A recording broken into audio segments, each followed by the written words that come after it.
Hello friends, good morning. मैं हूं आपका दोस्त राहुल और आप सभी का स्वागत है मेरे यूट्यूब चैनल द स्टडी 2.0 पर। दोस्तों, आज के इस महत्वपूर्ण लेक्चर में हम डिस्कस करने वाले हैं 26 जनवरी 2024 के 10 मोस्ट इम्पोर्टेंट करंट अफेयर के क्वेश्चन। तो आप इस पूरे लेक्चर को लास्ट तक जरूर देखिएगा। लास्ट में आपसे एक क्वेश्चन पूछा जाएगा जिसका आंसर आपको कमेंट सेक्शन में जरूर से जरूर देना है मेरे प्यारे दोस्तों। तो दोस्तों, स्टैटिक जीके के भी लास्ट में इम्पोर्टेंट जो है जीएस के क्वेश्चन रखे गए हैं, तो लास्ट तक इस वीडियो को जरूर देखें। और यकीन मानिए, अगर आप इस वीडियो से 6 महीने तक जुड़े रहें तो आपको स्टैटिक जीके में कोई प्रॉब्लम नहीं होने वाली। तो दोस्तों, आइए शुरू करते हैं आज की क्लास। आज का हमारा पहला और इम्पोर्टेंट क्वेश्चन आपकी स्क्रीन पर यह रहा। आपसे पूछा गया है कि असम ब्रेव हर्ट लाचित जो है बारफुकन पुस्तक का विमोचन किसने किया है। तो इस पुस्तक का जो विमोचन किया है वो असम में किया गया है। तो ये असम के में किया गया है, तो ये अमित शाह द्वारा किया गया है। तो याद रखें, ऑप्शन नंबर बी इसका राइट आंसर है। तो यहाँ पर आपको पता है, असम ब्रेव हार्ट लचित बारफुकन पुस्तक का विमोचन किसने किया है? ये किया है अमित शाह द्वारा। आइए जानते हैं इसके बारे में। केंद्रीय गृह मंत्री और सहकारिता मंत्री जो अमित शाह हैं, इन्होंने मिलकर असम के जो गुवाहाटी के ये अरुण कुमार दत्ता हैं, ठीक है, अरुण कुमार दत्ता, इनकी पुस्तक है असम ब्रेव हार्ट लचित बारफुकन। तो इसका विमोचन जो है अमित शाह द्वारा किया गया है। यह पुस्तक जो है लचित बारफुकन के बारे में इसमें वर्णन किया गया है और ये अंग्रेजी भाषा में पुस्तक जो है प्रकाशित हुई है। तो राज्य सरकार ने इसे अंग्रेजी भाषा में प्रकाशित किया है इस पुस्तक को, तो याद रखना। आइए दोस्तों, जानते हैं कुछ इंपॉर्टेंट पुस्तकें, ठीक है, और उनके लेखकों के बारे में। आपसे पूछे वार एंड वुमन, ये किसकी पुस्तक है? तो ये है डॉक्टर M.A. हसन की, याद रखें। और क्रॉस कोर्ट आपसे पूछे किसकी पुस्तक है? ये जयदीप जो है मुखर्जिया की पुस्तक है। और विक्ट्री सिटी, ये है सलमान रुश्दी की पुस्तक। आपसे पूछे कि ऑपरेशन गंगा किसकी पुस्तक है? तो तरुण पिथोड़े की पुस्तक ये है ऑपरेशन गंगा। और as good as my word, ये जो पुस्तक आपसे पूछे तो ये है K.M. चंद्रशेखरन की ये पुस्तक है, याद रखें। Next question, Bipin the man behind the uniform, ये किसकी पुस्तक है? ये है रचना बिष्ट रावत की पुस्तक है। नेक्स्ट क्वेश्चन है कि आपसे पूछे flying it my away, flying it my away जो है वे, ये जो पुस्तक है ये सचिन तेंदुलकर द्वारा लिखी गई पुस्तक है। और भ्रष्टाचार भारत छोड़ो, ये जो पुस्तक है ये किरण बेदी की पुस्तक है। तो याद रखें दोस्तों, इंपॉर्टेंट पुस्तक है भ्रष्टाचार भारत छोड़ो। तो ये किसकी है? ये है किरण बेदी की। आपसे पूछे पंचतंत्र किसकी पुस्तक है? पंचतत्व ये विष्णु शर्मा की पुस्तक है, सभी को पता होगी। और अर्थशास्त्र ये चाणक्य द्वारा लिखी गई है। राज तरंगिणी के बारे में पूछे तो कल्हड़ की यह पुस्तक है राज तरंगिणी। और बात करें इंडिया ए रिक्स, ये इंडिया ए जो रिक्स है ये जसवंत सिंह की पुस्तक है। तो याद रखें दोस्तों। आइए दोस्तों, बात करते हैं क्वेश्चन नंबर 2 के बारे में। लेकिन इससे पहले, यदि आप चैनल पर नए हैं मेरे प्यारे सभी दोस्तों, जो भी चैनल पर नया है तो प्लीज़ चैनल को सब्सक्राइब करके बेल आइकन को जरूर प्रेस कर ले दोस्तों। और वीडियो आपको पसंद आ रही है तो वीडियो को जरूर लाइक करें दोस्तों। तो आइए क्वेश्चन नंबर 2 के बारे में बात करते हैं। क्वेश्चन नंबर 2 है कि WHO के द्वारा किस देश को मलेरिया मुक्त देश घोषित किया गया है? तो WHO द्वारा ये किया जाता है, WHO काम है ये, ठीक है। तो WHO द्वारा किस देश को मलेरिया मुक्त किया गया है? तो ये किया गया है केप वर्दे को। ऑप्शन नंबर डी इसका राइट आंसर है, ठीक दोस्तों। आइए दोस्तों, अब हम बात करते हैं इसके बारे में। WHO ने केप वर्दे को मलेरिया मुक्त देश घोषित कर दिया है। केप वर्दे वर्तमान में मॉरिशस तथा अल्जीरिया के बाद ये तीसरा जो है मलेरिया मुक्त देश घोषित हुआ है। तो याद रखें, इससे पहले जो है मॉरिशस तथा अल्जीरिया के बाद जो मलेरिया जो है मुक्त हुआ है, वो कौन मुक्त हुआ है? वो मुक्त हुआ है केप वर्दे। तो याद रखें, तीसरा देश बन चुका है। मालदीव जो है 2015 में मलेरिया मुक्त हुआ है। श्रीलंका 2016 में मुक्त हुआ है, ठीक है। WHO द्वारा मलेरिया मुक्त इन्हें घोषित किया गया है। तो श्रीलंका भी हो चुका है 2016 में और मलेशिया भी 2015 में मलेरिया मुक्त घोषित हो चुका है। WHO द्वारा ये मलेरिया मुक्त घोषित किया जाता है। तो याद रखें, भारत को मलेरिया मुक्त जो है अभी घोषित नहीं किया गया है, तो ये भी ध्यान रखें। आइए दोस्तों, अब हम बात करते हैं केप वर्दे के बारे में। यह जो केप वर्दे देश है, ये इसकी राजधानी है प्राये, ठीक है, प्राये इसकी राजधानी है, और एक ये द्वीपीय देश है, ठीक है। यह अफ्रीका जो है कंटिनेंट, यह अफ्रीका कंटिनेंट के पश्चिमी तट से दूर स्थित है, ठीक है, और ये द्वीप समूह के रूप में फैला हुआ है, और इसकी मुद्रा जो है वो वहाँ की है केप वर्दियाई एस्कूदो, यहाँ की मुद्रा है। तो वो सभी बातें याद रखेंगे। आइए दोस्तों, अब डालते हैं WHO के बारे में, ठीक है, वर्ल्ड हेल्थ ऑर्गेनाइजेशन। याद रखेंगे, इसकी स्थापना होती 7 अप्रैल 1948 को इसकी स्थापना की जाती है, और हेडक्वार्टर जो इसका है जिनेवा स्विट्जरलैंड में इसका हेडक्वार्टर है। दोस्तों याद रखेंगे। और जो इसके चीफ हैं, ठीक है, हेड हैं, वो हैं डॉक्टर टेड्रोस अधनोम, इसके जो है वो वर्तमान में हेड हैं। तो ये सारी बातें याद रखेंगे।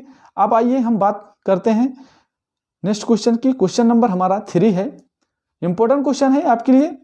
माई स्कूल माई प्राइड अभियान किस राज्य में शुरू किया गया है? माई स्कूल माई प्राइड जो अभियान है, ये हिमाचल प्रदेश राज्य में शुरू किया गया है। तो ऑप्शन नंबर इसका जो सी राइट आंसर है। याद रखेंगे दोस्तों, हिमाचल प्रदेश राज्य में ये शुरू किया गया है। आइए अब हम बात करते हैं इसके बारे में। हिमाचल प्रदेश की सरकार ने माई स्कूल माई प्राइड अभियान की शुरुआत की है, और इसका उद्देश्य है सरकारी स्कूलों में शिक्षा की गुणवत्ता को में क्रांति लाना, मतलब और सक्रिय बनाना, इसका जो है उद्देश्य रखा गया है। तो सरकारी स्कूलों में जो शिक्षा की गुणवत्ता में क्रांति लाना, इसका उद्देश्य रखा गया है। और यह कार्यक्रम जो है राष्ट्रीय शिक्षा नीति जो 2020 के अनुसार ये शुरू की गई है। तो राष्ट्रीय जो शिक्षा नीति लागू की गई है 2020 में, इसके अनुसार ये शुरू होती है। आइए अब हम बात करते हैं हिमाचल प्रदेश से जो भी इम्पोर्टेंट करंट अफेयर हैं उनके बारे में जानते हैं। अभी हाल ही में राजीव गांधी स्वरोजगार स्टार्टअप योजना के चरण 11वें की शुरुआत की घोषणा यहाँ पर की गई है, और यहीं शिमला में जो है बिंटन कार्निवल का शुभारंभ किया गया है, ठीक है। तो याद रखेंगे।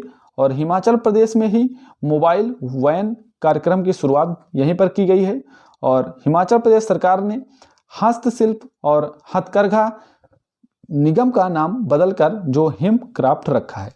तो ये भी बात याद रखेंगे, हथकरघा जो निगम है और हस्तशिल्प इसका नाम बदलकर हिम क्राफ्ट रख दिया गया है। और हिमाचल प्रदेश में जो महिलाओं के लिए सशक्त महिला ऋण योजना शुरू की गई है। तो सशक्त महिला ऋण योजना जो है वो हिमाचल प्रदेश में महिलाओं के लिए शुरू की गई है। तो याद रखेंगे। अब हम बात करते हैं क्वेश्चन नंबर 4 की। क्वेश्चन नंबर हमारा 4 है, इंपॉर्टेंट क्वेश्चन है, याद रखेंगे। जातीय जनगणना शुरू करने वाला भारत का दूसरा राज्य कौन बना है? तो भारत का ये दूसरा राज्य बना है जातीय जनगणना शुरू करने वाला। इससे पहले फर्स्ट नंबर पर बिहार था जो कि जातीय जनगणना शुरू किया था। तो अब जो दूसरे नंबर का राज्य बना है वो आंध्र प्रदेश बन गया है। तो ऑप्शन नंबर सी इसका राइट आंसर है। दोस्तों याद रखेंगे, आंध्र प्रदेश जो है दूसरा राज्य बन गया है जातीय जनगणना करने वाला। तो आइए अब हम इसके बारे में जानते हैं। जाति आधारित जनगणना शुरू करने वाला आंध्र प्रदेश दूसरा राज्य बन गया है, बिहार जो है पहला राज्य बना था।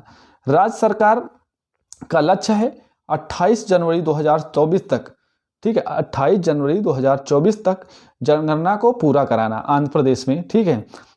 और इस राज्य सरकार ने 94 वर्षों में राज्य में पहली बार जाति आधारित जनगणना के माध्यम से SC, ST और पिछड़े वर्ग को का अनुपात है उनको जो है सटीक पता लगाना, इसका जो है उद्देश्य बताया गया है कि 94 वर्षों के बाद जो है ये जाति जनगणना आधारित जनगणना हो रही, जिसमें ST, SC और पिछड़े वर्गों को सटीक अनुपात के बारे में पता लगाना। तो ये सारी बातें याद रखेंगे दोस्तों। अब हम आते हैं, आगे बढ़ते हैं, बात करते हैं आंध्र प्रदेश के बारे में, क्योंकि आंध्र प्रदेश आया है तो जानना इसके लिए बहुत जरूरी है आंध्र प्रदेश के बारे में।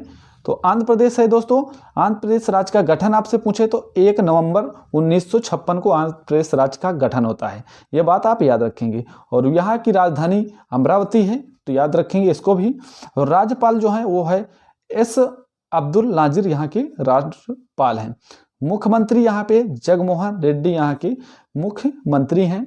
विधानसभा की सीटें यहाँ पर हैं 175 और राज्यसभा की सीटें आपसे पूछे तो 11 सीटें हैं यहाँ पर दोस्तों राज्यसभा की, और लोकसभा की 25 सीटें हैं। तो लोकसभा की दोस्तों कितनी सीटें हैं?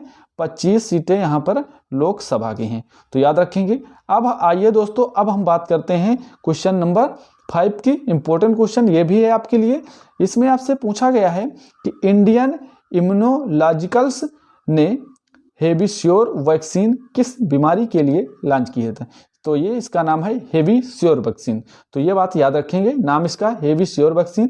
तो ये जो लॉन्च की गई है हेपेटाइटिस ए बीमारी के लिए। तो ऑप्शन नंबर बी इसका राइट आंसर है मेरे प्यारे दोस्तों, इसको याद रखेंगे। ये हेपेटाइटिस ए टेस्ट के लिए जो हेविश्योर वैक्सीन को शुरू किया गया है, लॉन्च किया गया है। तो ऑप्शन नंबर इसका बी राइट आंसर है। तो याद रखेंगे इसके बारे में, ये देश की पहली स्वदेशी रूप से विकसित हेपेटाइटिस ए वैक्सीन लॉन्च की गई है। और ये जो है हेविश्योर वैक्सीन हेपेटाइटिस ए के खिलाफ महत्वपूर्ण वैक्सीन होगी, मतलब ये बहुत ही महत्वपूर्ण वैक्सीन होगी। और ये जो हेविश्योर जो की खुराक है, ये 2 खुराक वाला टीका होगा। तो 2 बार ये लगने वाला टीका होगा, ठीक है, हेपेटाइटिस ए के बारे में। तो हेपेटाइटिस जिसको होगी ये 2 बार ये टीका लगाया जाएगा। तो ये जो है बहुत ही महत्वपूर्ण वैक्सीन बताई गई है। अब आइए हम बात करते हैं हेपेटाइटिस के बारे में, ठीक। हेपेटाइटिस ए के बारे में, यह जो हेपेटाइटिस ए होता है ये दूषित भोजन और पानी के सेवन से ये हेपेटाइटिस ए फैलता है। ये बहुत ही खतरनाक बीमारी है, ठीक, हेपेटाइटिस। तो ये जो है हेपेटाइटिस होता है कि दूषित जल और जो है भोजन, दूषित भोजन के सेवन करने से ये फैलता है। और हेपेटाइटिस ए में लीवर में सूजन आ जाती है, और जो है मनुष्य के शरीर की सबसे बड़ी जो ग्रंथि है, या ये जो है लीवर, ये मनुष्य की शरीर की सबसे बड़ी ग्रंथि भी है। तो हेपेटाइटिस ए में लीवर में बहुत ज़्यादा सूजन आती है, तो याद रखेंगे। अब हम आइए बात करते हैं दोस्तों जो इंडियन इम्यूनोलॉजिक्स लिमिटेड है, इसके बारे में जानते हैं। तो ये जो है ये राष्ट्रीय डेयरी विकास बोर्ड की सहायक कंपनी है, ठीक है। राष्ट्रीय जो डेयरी विकास बोर्ड है इसकी सहायक कंपनी है इंडियन इम्यूनोलॉजिकल्स लिमिटेड, तो याद रखेंगे। और यह हैदराबाद तेलंगाना में स्थित है, ये भी बात आप याद रखेंगे। कहाँ पर स्थित है? हैदराबाद तेलंगाना में ये स्थित है। इसकी स्थापना की बात करें तो इसकी स्थापना 1982 में इसकी स्थापना होती है दोस्तों। या डेयरी विकास बोर्ड द्वारा जो है इसकी स्थापना की गई है। तो किसके द्वारा? डेयरी विकास बोर्ड द्वारा। यह कंपनी जो है, यह जो कंपनी है इंडियन इम्यूनोलॉजिकल्स लिमिटेड, यह कंपनी जो है पैर मुंह की बीमारी, रेबीज टीका, जो है कुत्ते के टीके और हेपेटाइटिस जो है खसरा आदि की दवाइयाँ बनाती हैं। तो ये सभी इस पर काम करती है, तो याद रखेंगे। अब आइए दोस्तों, अब हम बात करते हैं क्वेश्चन नंबर 6 के बारे में। इंपॉर्टेंट क्वेश्चन ये भी है। तो ये क्वेश्चन नंबर 6 है हमारा कि 47वें कोलकाता पुस्तक मेले का थीम देश कौन बना है? तो यहाँ पर क्या है? थीम देश। तो 47वें जो कोलकाता पुस्तक मेले का जो थीम देश बना है वो यूनाइटेड किंगडम बना है। यहाँ पर ममता बनर्जी को आप देख पा रहे हैं। तो यहाँ पर जो सी है, ऑप्शन नंबर सी इसका राइट आंसर है, यूनाइटेड किंगडम। यूनाइटेड किंगडम जो है इसका जो है थीम देश बना है। अब आइए दोस्तों, अब हम बात करते हैं इसके बारे में। ये जो है 18 जनवरी को जो मुख्यमंत्री हैं ममता बनर्जी जी ने इसे जो 47वें अंतर्राष्ट्रीय कोलकाता पुस्तक मेले का उद्घाटन किया है। कहाँ पर? कोलकाता में। तो इसका जो थीम देश बना है वो यूनाइटेड किंगडम बना है, तो याद रखेंगे दोस्तों। और यह आयोजन जो है 31 जनवरी तक चलने वाला है। तो कितने जनवरी तक? लास्ट जो जनवरी तक ये जो है आयोजन चलेगा, तो याद रखेंगे। अब आइए दोस्तों, अब हम बात करते हैं क्वेश्चन नंबर 7 की। ये भी आपके लिए मोस्ट इंपोर्टेंट क्वेश्चन है, याद रखेंगे। आपका क्वेश्चन नंबर 7 है, स्टेड फ्रास्ट डिफेंडर 2024 युद्ध अभ्यास का आयोजन किसके द्वारा किया गया है? तो ये जो है स्टेड फ्रास्ट डिफेंडर 2024 युद्ध अभ्यास का आयोजन जो है ये किया गया है नाटो द्वारा। ऑप्शन नंबर बी इसका राइट आंसर है, नाटो द्वारा जो है इसका आयोजन किया जाता है। तो नाटो इसका राइट आंसर है दोस्तों।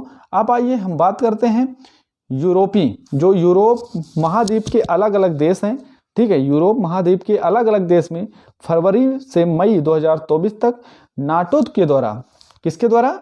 नाटो के द्वारा जो स्ट्रीट क्राफ्ट डिफेंडर है 2024 इस युद्ध अभ्यास का आयोजन किया गया है।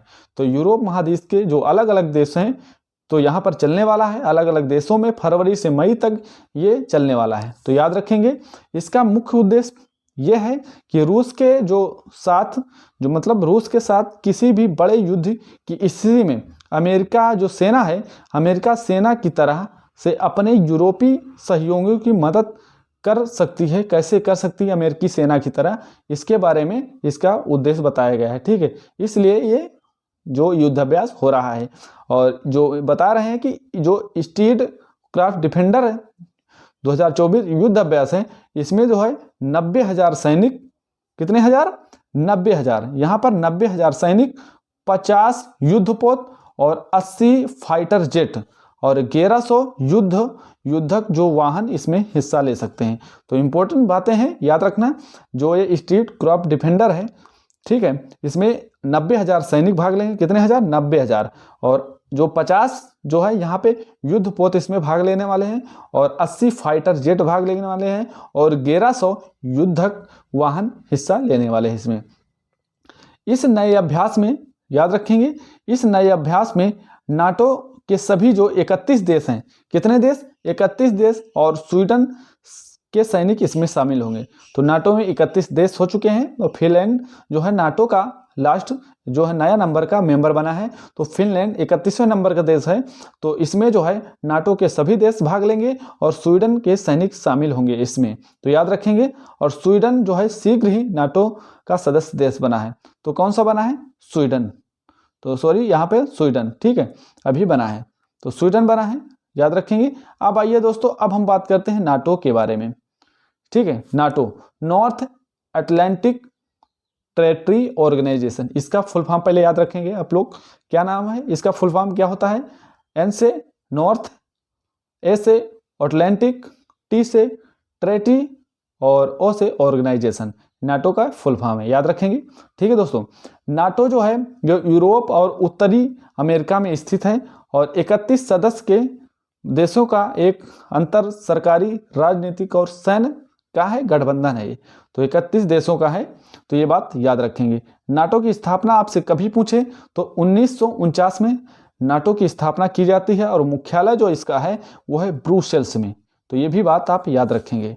स्थापना कहाँ पे हुई, कब हुई है? 1949 में और मुख्यालय यहाँ का क्या है? ब्रुसेल्स इसका मुख्यालय है। और बात करें महासचिव की, तो महासचिव जो हैं यहाँ के नाटो के वो है जेंस स्टोल्टेनबर्ग, यहाँ के महासचिव है। नाटो के जो शीर्ष कमांडर हैं वो हैं क्रिस कैबोली, यहाँ के शीर्ष कमांडर हैं नाटो के वर्तमान में। तो ये सारी बात आपको पता होनी चाहिए नाटो से।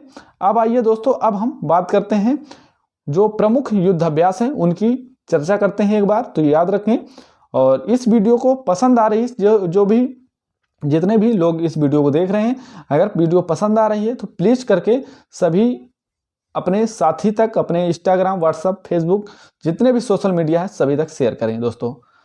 और बात करते हैं, आइए आप क्वेश्चन पे। आपसे पूछा गया है प्रमुख युद्धाभ्यास। प्रमुख युद्धाभ्यास जो है, जैसे आपसे पूछे सूर्य किरण युद्धाभ्यास किसके बीच होता है? भारत नेपाल के बीच होता है, याद रखेंगे आप। और फ्रिंजेक्स के बारे में करते हैं। फ्रिंजेक्स जो है 2023 किसके बीच हुआ? भारत फ्रांस के बीच हुआ। और कोंकण एक्सरसाइज 2023 ये भारत यूके के बीच हुआ। और जो है 13वें नंबर का बोल्ड कुरुक्षेत्र, ठीक है, युद्धाभ्यास, ये भारत और सिंगापुर के बीच आयोजित किया गया है। ला पोरेश जो है, ला पोरेश थर्ड एक्सरसाइज 2023 में, ये बहुराष्ट्रीय एक्सरसाइज है। तो याद रखेंगे बहुत सारे राष्ट्र इसमें मिलकर इसमें हिस्सा लेते हैं इस एक्सरसाइज में। और डस्टलिक की बात करें, डस्टलिक चौथे नंबर का एक्सरसाइज 2023 में हुआ, जो भारत और उज्बेकिस्तान के बीच ये जो है अभ्यास आयोजित किया जाता है। धर्म गार्जियन की बात करते हैं। धर्म गार्जियन जो युद्धाभ्यास है, ये चौथे नंबर का युद्धाभ्यास 2023 में आयोजित किया गया है और ये भारत और फ्रांस के बीच में ये युद्धाभ्यास आयोजित किया जाता है। तो याद रखेंगे मेरे प्यारे दोस्तों ये सारे युद्धाभ्यास, ठीक है।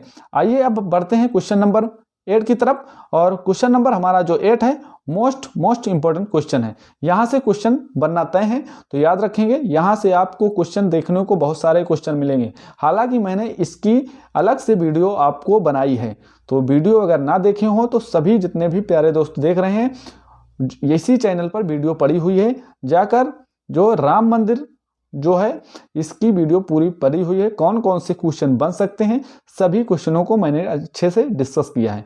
तो अगर आप इस वीडियो को ना देखे हो तो प्लीज़ जाकर इस चैनल पर वीडियो को देख सकते हैं। अब आइए इसके बारे में बात करते हैं। अयोध्या राम मंदिर में रामलला की प्राण प्रतिष्ठा किस तिथि को तय की गई है? ठीक है, तो इसकी जो प्राण प्रतिष्ठा है वो 22 जनवरी 2024 को की गई है। तो याद रखें, ऑप्शन नंबर जो सी इसका राइट आंसर है। अयोध्या राम मंदिर के बारे में जानते हैं। अयोध्या राम मंदिर की महत्वपूर्ण विशेषताएं क्या क्या हैं, इसके बारे में जानते हैं। ठीक है, इसका शिलान्यास 5 अगस्त 2020 को पीएम नरेंद्र मोदी द्वारा इसका जो शिलान्यास किया जाता है। और राम मंदिर जो है, राम मंदिर की जो शैली है वो नागर शैली है। तो याद रखेंगे, राम मंदिर की जो शैली है वो नागर शैली में बना हुआ है। और इस नई मूर्ति की जो ऊंचाई है वो 51 इंच की इसकी ऊंचाई है। तो याद रखेंगे कितनी, 51 इंच की इसकी ऊंचाई है। बात करें फुट में तो 4.24 फुट की इसकी जो ऊंचाई है। इस मूर्ति की चौड़ाई की बात करें तो इस मूर्ति की जो चौड़ाई है वो 3 फीट की चौड़ाई है। और राम मंदिर जो है वो बना हुआ है, उसकी जो ऊंचाई की बात करें तो 161 फीट की इसकी ऊंचाई है। यह भी बात आप याद रखेंगे। राम मंदिर में आप पूछे कितने खंभे हैं, तो राम मंदिर में जो खंभे हैं वो है 392 खंभों द्वारा ये राम मंदिर जो है निर्मित किया गया है। और इसमें जो बजट की लागत आई है वो 1800 करोड़ रुपए की लागत आई है। तो ये भी बात आप याद रखेंगे। अब आइए दोस्तों, अब हम बात करते हैं राम मंदिर में कुल कितने मंडप हैं। तो राम मंदिर में जो मंडप बनाए गए हैं वो 5 मंडप बनाए गए हैं। तो जो यहाँ पर कितने मंडप, 5 मंडप बनाए गए हैं। और रामलला की जो नई मूर्ति है, कर्नाटक के जो मूर्तिकार हैं अरुण योगीराज द्वारा एक ही पत्थर से निर्मित की गई। ये मतलब एक ही पत्थर द्वारा बनाई गई है काटकर, इस पत्थर में कहीं भी कोई जोड़ नहीं है। तो इस मूर्ति के जो मूर्तिकार हैं वो हैं अरुण योगीराज। तो इनका भी नाम आप याद रखेंगे। और रामलला की जो नई मूर्ति जो बनाई गई है भगवान श्री राम की, ये 5 इनका बाल रूप बनाया गया है। ठीक है, 5 साल की वायु का इनका जो बाल रूप है ये दर्शाया गया है। तो ये बात आपको पता होनी चाहिए। और ये 1989 में चंद्रकांत सोमपुरा ने मंदिर का डिजाइन तैयार किया है। ठीक है, कब गया, 1989 में चंद्रकांत सोमपुरा ने इस मंदिर का जो डिजाइन है वो तैयार किया है। तो किसने तैयार किया है इस मंदिर का डिजाइन? चंद्रकांत सोमपुरा ने। तो याद रखेंगे। आइए अब हम बात करते हैं दोस्तों, इस मंदिर के देश की जो 2 दिग्गज कंपनियां हैं इस मंदिर को जो बनाने वाली, ठीक है, मिलकर तैयार करने वाली, इस मंदिर को जो मिलकर तैयार करने वाली जो है देश की 2 दिग्गज कंपनियां, एक तो कंपनी जो है टाटा ग्रुप और L&T, ठीक है, लार्सन एंड टुब्रो कंपनी ने मिलकर इस मंदिर को मतलब तैयार किया है। तो ये बात आपको पता होनी चाहिए। राम मंदिर का निर्माण जो है श्री राम जन्मभूमि तीर्थ क्षेत्र ट्रस्ट के द्वारा कराया गया है। तो किसके द्वारा कराया गया है निर्माण? राम जो है जन्मभूमि तीर्थ क्षेत्र ट्रस्ट के द्वारा इस मंदिर का निर्माण कराया गया है। और 9 नवंबर 2019 को अयोध्या जो विवाद हुआ था, 9 नवंबर 2019 को अयोध्या विवाद का जो फैसला हुआ, सुनाने वाले जो जज थे वो 5 जज थे। तो ये भी बात आप रखेंगे, कितने जज थे? 5 जज, जिसमें से रंजन गोगोई भी थे, जो न्यायाधीश रंजन गोगोई है वो भी थे। और इनके अलावा जो है 4 और थे, इनका नाम है न्यायमूर्ति DY चंद्रचूड़ और न्यायमूर्ति शरद अरविंद बोबड़े, न्यायमूर्ति अशोक भूषण और न्यायमूर्ति जो हैं न्यायाधीश जो हैं अब्दुल नाजिर थे। तो ये 4 जो हैं इसके मुख्य जज थे। तो ये सब बातें याद होनी चाहिए। अब हम बात करते हैं दोस्तों क्वेश्चन नंबर 9 की। इंपॉर्टेंट क्वेश्चन है, याद रखेंगे। आपसे पूछा गया है भारतीय महिला हॉकी टीम किस ओलंपिक के लिए क्वालिफाई करने से विफल रही? तो हॉकी जो ओलंपिक है, ठीक है, भारतीय महिला हॉकी टीम जो है वो ओलंपिक के लिए क्वालिफाई करने में विफल रही। मतलब कि ये सेमीफाइनल में फाइनल में पहुंच चुकी थी, फाइनल में ये मतलब किस टीम से विफल रही है आपसे ये पूछा गया है। तो वो जो टीम है पेरिस ओलंपिक है। ठीक है, ठीक है, पेरिस में हुआ ये पेरिस ओलंपिक 2024, इससे विफल रही है। तो ये बात आप याद रखेंगे। ऑप्शन नंबर सी इसका राइट आंसर है। अब आइए इसके बारे में हम डिटेल से जानते हैं। भारतीय महिला हॉकी टीम जो है वो ओलंपिक क्वालिफायर मैच में जापान से, कहाँ से, जापान से 0-1 से हार गई है। और ये पेरिस में इसका आयोजन, मतलब पेरिस ओलंपिक ये था, कौन सा ओलंपिक था ये, पेरिस ओलंपिक 2024 था। तो इससे वो क्वालिफाई करने में विफल रही है। तो किससे हारी है, जापान से। आपसे पूछे विजेता कौन है, जापान है, उप विजेता भारत बना है। और ये जो क्वालिफाई करने में कौन सा ओलंपिक है, तो पेरिस ओलंपिक 2024, इसमें विफल रही है। आइए अब हम बात करते हैं मॉस्को जो है ओलंपिक 1980 में, जो मॉस्को ओलंपिक हुआ था 1980 में, इसमें वो भारतीय महिला टीम रही थी, पहली बार ओलंपिक के लिए क्वालिफाई हुई थी। ठीक है, और भारतीय महिला जो हॉकी टीम ने कॉमनवेल्थ में गेम 2022 हुआ था, इसमें ब्रॉन्ज मेडल भी जीता था। तो ये सारी बातें आपको पता होनी चाहिए। आइए बात करते हैं अंतर्राष्ट्रीय ओलंपिक समिति के बारे में। ये जो अंतर्राष्ट्रीय ओलंपिक समिति है ये सरकारी खेल संगठन है, गैर सरकारी खेल संगठन है ये। और यह जो है ओलंपिक खेलों का आयोजन करने के लिए एक सर्वोच्च प्राधिकरण है। इसको जो स्थापना होता है, इसकी जो स्थापना की जाती है 23 जून 1894 में इसकी स्थापना की जाती है। तो इसकी स्थापना के बारे में आपसे पूछें तो आप 23 जून 1894 में इसकी स्थापना होती है। और सदस्य देश इसके जो हैं वो हैं 103। तो याद रखेंगे सदस्य देश इसके 103 हैं। और मोटो इसको जो है, मोटो की बात करें तो सिटियस अल्टियस फोर्टियस कम्युनिटेटर, तो इसकी जो है मोटो इसका रखा गया है। अब आइए दोस्तों, अब हम बात करते हैं क्वेश्चन नंबर 10 की, जो कि हमारा लास्ट क्वेश्चन है। तो याद रखेंगे, इसके बारे में जानते हैं। आपसे पूछा गया है कि पीएम मोदी ने बोइंग कैंपस का उद्घाटन किस राज्य में किया है। तो पीएम नरेंद्र मोदी द्वारा जो बोइंग जो है कैंपस का उद्घाटन किया गया है वो किया गया है कर्नाटक राज्य में। तो याद रखेंगे ऑप्शन नंबर सी इसका राइट आंसर है, कर्नाटक राज्य इसका राइट आंसर है। तो यहाँ पर जो है बोइंग कैंपस का उद्घाटन किया गया है। आइए अब जानते हैं इसके बारे में। पीएम नरेंद्र मोदी ने बेंगलुरु जो कर्नाटक है यहाँ पर Boeing India engineering and technology centre campus का उद्घाटन किया है। तो याद रखेंगे, और ये कैंपस जो है वो 43 एकड़ में बनाया गया है। कितने एकड़ में, 43 एकड़ में बनाया गया है। विमानन क्षेत्र में शामिल होने के लिए प्रोत्साहित करने हेतु बोइंग सुकन्या कार्यक्रम शुरू किया गया। तो क्या शुरू किया है, बोइंग सुकन्या कार्यक्रम। बोइंग एक अमेरिका की विमान कंपनी है। तो ये भी बात याद रखेंगे, बोइंग का जो नाम है वो अमेरिका से है, वो अमेरिका की एक विमानन कंपनी है। तो याद रखेंगे। अब हम बात करते हैं दोस्तों करंट अफेयर के बारे में, जो कि कर्नाटक राज्य से करंट अफेयर है। कर्नाटक राज्य का करंट अफेयर है, बेंगलुरु में भारत का पहला अभी हाल ही में भूमिगत भूमिगत ट्रांसफार्मर स्थापित किया गया है। तो बेंगलुरु में भारत का पहला भूमिगत ट्रांसफार्मर स्थापित किया गया है। तो याद रखेंगे। और कर्नाटक में युवाओं के लिए युवा निधि योजना भी शुरू की गई है। और कर्नाटक राज्य में जो नम्मा कार्गो लॉजिस्टिक सेवा शुरू की गई है।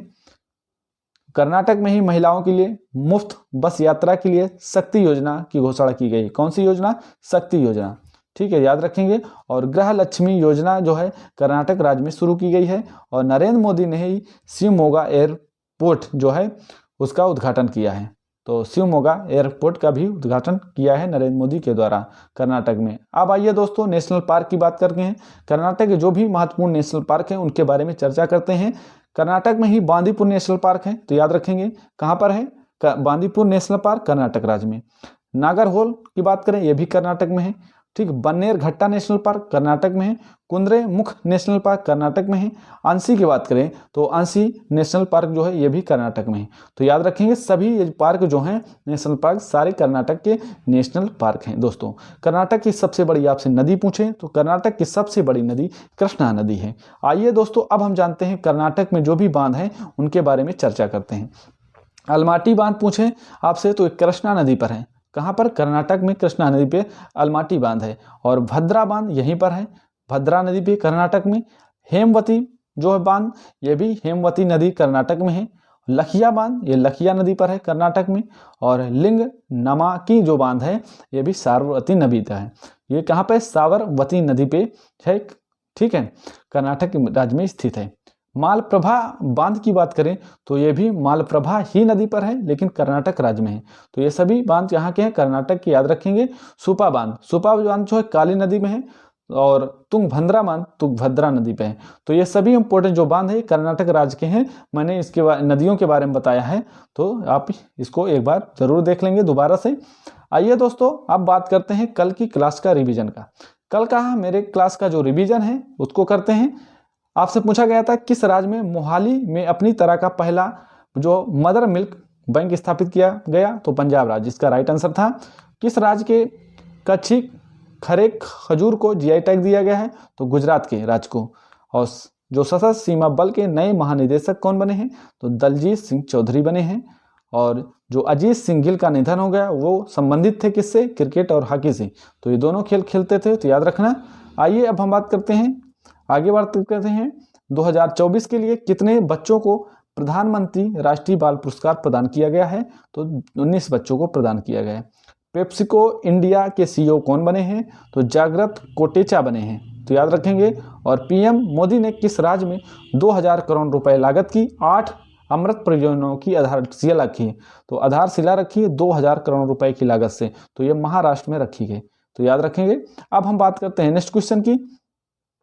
पूछा गया था आपसे मत्स्य पालन प्रबंधन पर संयुक्त खाद्य और कृषि संगठन की समिति का उपाध्यक्ष किस देश को चुना गया? तो ये भारत देश को चुना गया है।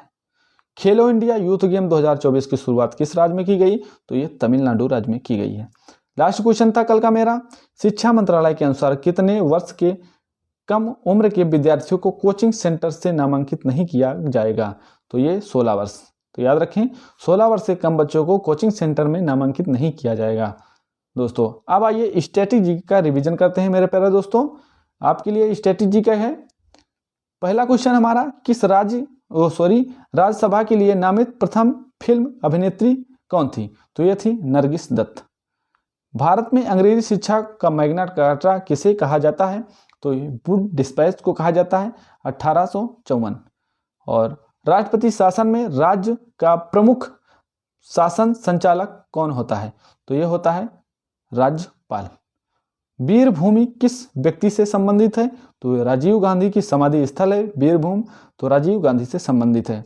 आपसे पूछे भारतीय शिक्षा के 10+2+3 आकार की सिफारिश किसने की थी? तो ये की थी कोठारी आयोग ने।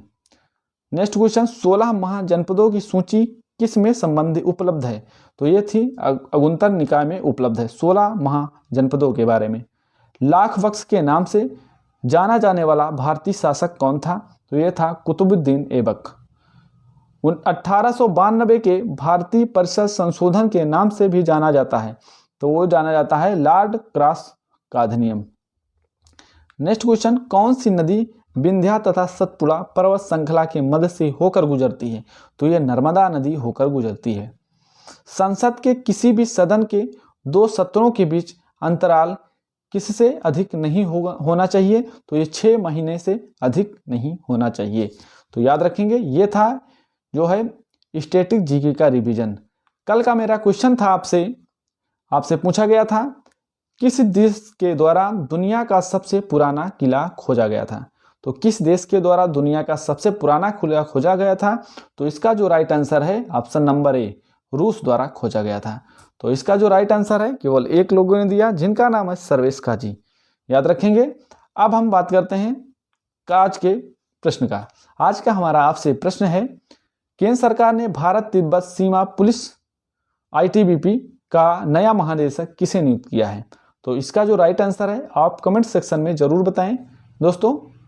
और आपको ये वीडियो पसंद आई हो तो इस वीडियो को लाइक जरूर करें, और चैनल पर नए हैं तो चैनल को सब्सक्राइब करके बेल आइकन को प्रेस कर लें, और बेल आइकन को प्रेस कर लें ताकि हर वीडियो का नोटिफिकेशन आपको टाइम पर मिलता रहे। तो दोस्तों वीडियो कैसी लगी इसका फीडबैक आप कमेंट सेक्शन में ज़रूर बताएंगे दोस्तों, और कोई भी सुझाव देना है तो कमेंट सेक्शन में दे सकते हैं। तो मिलते हैं नेक्स्ट वीडियो के साथ। जय हिंद, जय भारत।